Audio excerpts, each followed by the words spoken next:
anhygoel. Wedi bod yn disgwyl am hyn ers rhai misoedd, dweud y gwir, ys ni benderfynu neu beth ni wedi gwneud. Efallai gawn ni gweud heddiw pwy o wr. Ond i ddweud y gwir, da ni wedi gwneud un cam bach ar ddwrnod oedden nhw'n dathlu mynd ar y lleiad a pwy o wr beth mae'n mynd i arwain at ymwydder.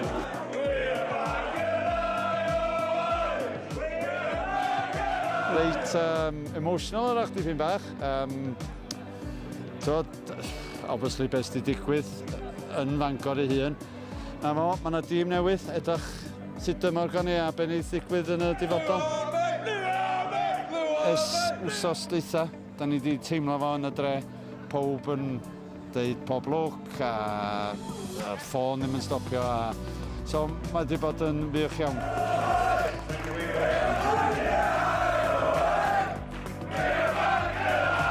Mae'r hwyl yma, da ni'n mynd yn ôl wan i'r hen ddyddiau fel oedd Bangor, y stalon fel da ni'n nabod i, a i fyny a Bangor ai amdani de.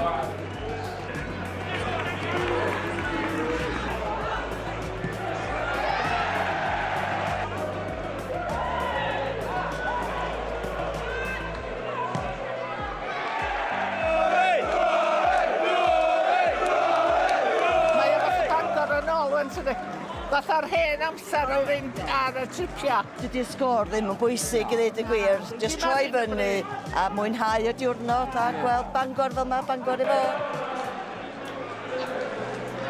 We've had bad times over the last couple of seasons and I think this is going to show a lot of people what Bangor means and the support means to Bangor.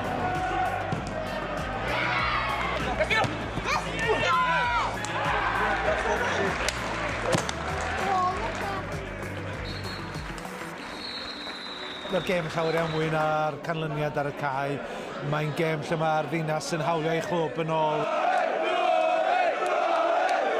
Mae'n rhyw awyrgylch arbennig ymhlith y cefnogwyr. Mae'r ymdeimlad yna jyst o berchnogaeth ar y clwb wedi dod yn ôl rywsut.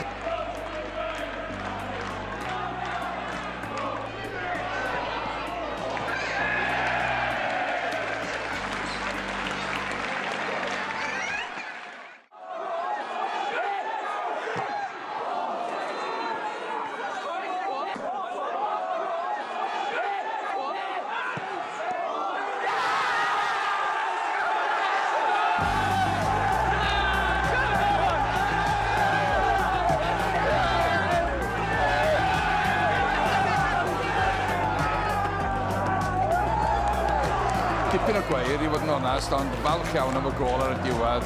A oeddech chi'n gweld oed yr hogia yma, hogia ifanc.